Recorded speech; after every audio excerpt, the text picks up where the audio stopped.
जय श्री कृष्णा। श्रीमद् भगवद गीता चतुर्थ अध्याय कर्म अकर्म और विकर्म का निरूपण। श्री भगवान ने कहा, मैंने इस अविनाशी योग विद्या का उपदेश सृष्टि के आरंभ में सूर्य देव को दिया था। सूर्य देव ने यह उपदेश अपने पुत्र मनुष्यों के जन्मदाता मनु को दिया और मनु ने यह उपदेश अपने पुत्र राजा इक्ष्वाकु को दिया। हे परंतप अर्जुन, इस प्रकार गुरु शिष्य परंपरा से प्राप्त इस विज्ञान सहित ज्ञान को राज ऋषियों ने विधि पूर्वक समझा, किंतु समय के प्रभाव से वह परम श्रेष्ठ विज्ञान सहित ज्ञान इस संसार से प्राय छिन्न भिन्न होकर नष्ट हो गया। आज मेरे द्वारा वही यह प्राचीन योग आत्मा का परमात्मा से मिलन का विज्ञान तुझसे कहा जा रहा है, क्योंकि तू मेरा भक्त और प्रिय मित्र भी है, अतः तू ही इस उत्तम रहस्य को समझ सकता है।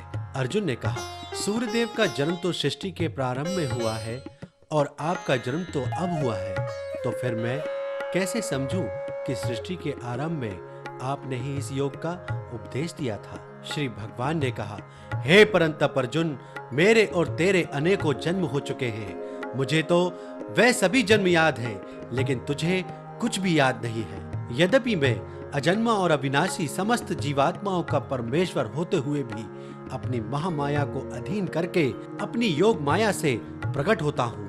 हे भारत, जब भी और जहाँ भी धर्म की हानि होती है और अधर्म की वृद्धि होती है, तब मैं अपने स्वरूप को प्रकट करता हूँ। भक्तों का उद्धार करने के लिए, दुष्टों का संपूर्ण विनाश करने के लिए तथा धर्म की फिर से स्थापना करने के लिए मैं प्रत्येक युग में प्रकट होता हूँ। हे अर्जुन, मेरे जन्म और कर्म अलौकिक है। इस प्रकार जो कोई वास्तविक स्वरूप से मुझे जानता है, वह शरीर को त्याग कर इस संसार में फिर से जन्म को प्राप्त नहीं होता है, बल्कि मुझे अर्थात मेरे सनातन धाम को प्राप्त होता है। आसक्ति, भय तथा क्रोध से सर्वथा मुक्त होकर अनन्य भाव से मेरी शरणागत होकर बहुत से मनुष्य मेरे इस ज्ञान से पवित्र होकर तब द्वारा मुझे अपने भाव से मेरे भाव को प्राप्त कर चुके हैं। हे प्रतापपुत्र, जो मनुष्य इस भाव से मेरी शरण ग्रहण करता है, मैं भी उसी भाव के अनुरूप उसको फल देता हूँ। प्रत्येक मनुष्य सभी प्रकार से मेरे ही पद का अनुगमन करते हैं। इस संसार में मनुष्य फल की इच्छा से यज्ञ करते हैं और फल की प्राप्ति के लिए वे देवताओं की पूजा करते हैं। उन मनुष्यों का उन कर्मों का फल इसी संसार में निश्चित रूप से शीघ्र प्राप्त होता है। प्रकृति के 3 गुणों सत, रज, तम के आधार पर कर्म को 4 विभागों ब्राह्मण, क्षत्रिय, वैश्य और शूद्र में मेरे द्वारा रचा गया है। इस प्रकार मानव समाज की कभी न बदलने वाली व्यवस्था का कर्ता होने पर भी तू मुझे अकर्ता ही समझ। कर्म के फल में मेरी आसक्ति न होने के कारण कर्म मेरे लिए बंधन उत्पन्न नहीं कर पाते हैं। इस प्रकार से जो मुझे जान लेता है, उस मनुष्य के कर्म भी उसके लिए कभी बंधन उत्पन्न नहीं करते हैं। पूर्व समय में भी सभी प्रकार के कर्म बंधन से मुक्त होने की इच्छा वाले मनुष्यों ने मेरी इस दिव्य प्रकृति को समझकर कर्तव्य कर्म करके मोक्ष की प्राप्ति की। इसलिए तू भी उन्हीं का अनुसरण करके अपने कर्तव्य का पालन कर। कर्म क्या है और अकर्म क्या है, इस विषय में बड़े से बड़े बुद्धिमान मनुष्य भी मोहग्रस्त रहते हैं। इसलिए उन कर्म को मैं तुझे भली भांति समझा कर कहूंगा, जिसे जानकर तू संसार के कर्म बंधन से मुक्त हो सकेगा।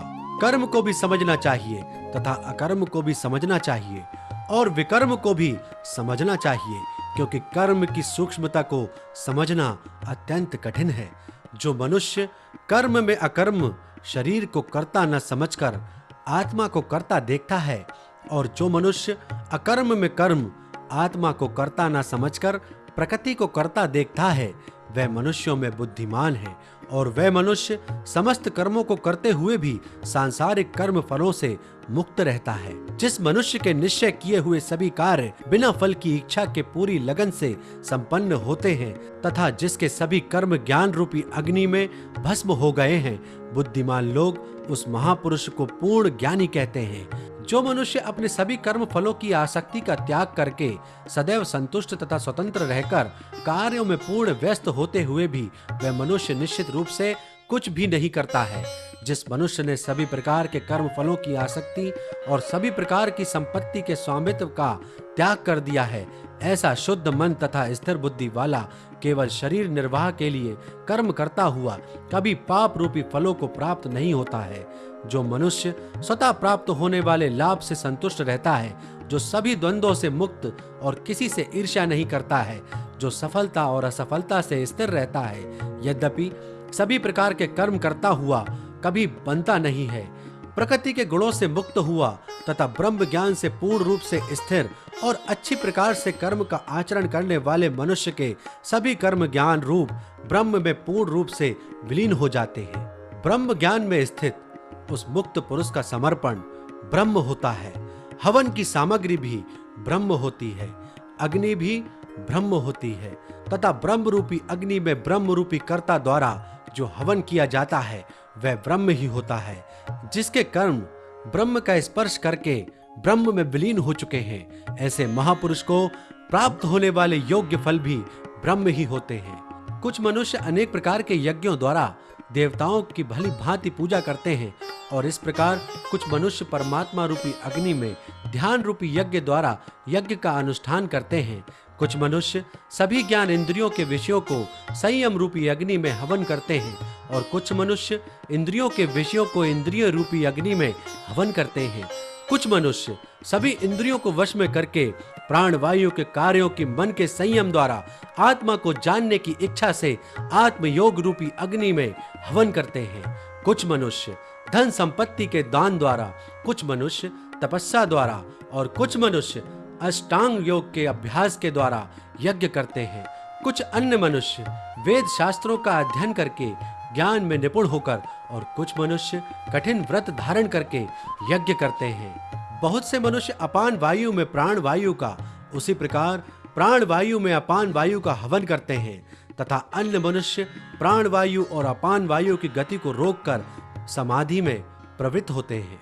कुछ मनुष्य भोजन को कम करके प्राण वायु को प्राण वायु में ही हवन किया करते हैं। ये सभी यज्ञ करने वाले यज्ञों का अर्थ जानने के कारण सभी पाप कर्मों से मुक्त हो जाते हैं। हे कुरुश्रेष्ठ अर्जुन, यज्ञों के फल रूपी अमृत को चखकर ये सभी योगी सनातन पर ब्रह्म परमात्मा को प्राप्त होते हैं और यज्ञ को न करने वाले मनुष्य तो इस जीवन में भी सुख पूर्वक नहीं रह सकते हैं, तो फिर अगले जीवन में कैसे सुख को प्राप्त हो सकते हैं। इसी प्रकार और भी अनेकों प्रकार के यज्ञ वेदों की वाणी में विस्तार से कहे गए हैं। इस तरह उन सबको कर्म में उत्पन्न होने वाले जानकर तू कर्म बंधन से हमेशा के लिए मुक्त हो जाएगा।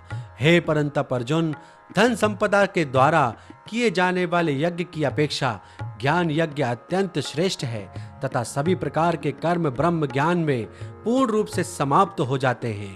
यज्ञों के इस ज्ञान को तू गुरु के पास जाकर समझने का प्रयत्न कर। उनके प्रति पूर्ण रूप से शरणागत होकर सेवा करके विनीत भाव से जिज्ञासा करने पर वे तत्वदर्शी ब्रह्म ज्ञानी महात्मा तुझे उस तत्व ज्ञान का उपदेश करेंगे। हे पांडुपुत्र, उस तत्व ज्ञान को जानकर फिर तू कभी इस प्रकार के मोह को प्राप्त नहीं होगा तथा इस जानकारी के द्वारा आचरण करके तू सभी प्राणियों में अपनी ही आत्मा का प्रसार देखकर मुझ परमात्मा में प्रवेश पा सकेगा। यदि तू सभी पापियों से भी अधिक पाप करने वाला है तो भी तू मेरे ज्ञान रूपी नौका द्वारा निश्चित रूप से सभी प्रकार के पापों से छूटकर संसार रूपी दुख के सागर को पार कर जाएगा। हे अर्जुन, जिस प्रकार अग्नि ईंधन को जलाकर भस्म कर देती है, उसी प्रकार यह यज्ञ रूपी अग्नि सभी सांसारिक कर्म फलों को जलाकर भस्म कर देती है। इस संसार में ज्ञान के समान पवित्र करने वाला निसंदेह कुछ भी नहीं है। इस ज्ञान को तू स्वयं अपने हृदय में योग की पूर्णता के समय अपनी ही आत्मा में अनुभव करेगा। जो मनुष्य पूर्ण श्रद्धावान है और जिसने इंद्रियों को वश में कर लिया है, वही मनुष्य दिव्य ज्ञान को प्राप्त होकर वह तत्क्षण भगवत प्राप्ति रूपी परम शांति को प्राप्त हो जाता है।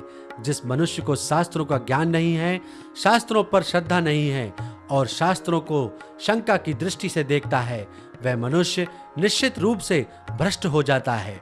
इस प्रकार भ्रष्ट हुआ संशयग्रस्त मनुष्य न तो इस जीवन में और न ही अगले जीवन में सुख को प्राप्त होता है। हे धनंजय, जिस मनुष्य ने अपने समस्त कर्म के फलों का त्याग कर दिया है और जिसके दिव्य ज्ञान द्वारा समस्त संशय मिट गए हैं, ऐसे आत्मपरायण मनुष्य को कर्म कभी नहीं मानते हैं। अतः हे भरतवंशी अर्जुन, तू अपने हृदय में स्थित इस अज्ञान से उत्पन्न अपने संशय को ज्ञान रूपी शस्त्र से काट और योग में स्थित होकर युद्ध के लिए खड़ा हो जा। श्रीमद् भगवत गीता के श्री कृष्ण अर्जुन संवाद में दिव्य ज्ञान योग नाम का चौथा अध्याय संपूर्ण हुआ। जय श्री कृष्ण।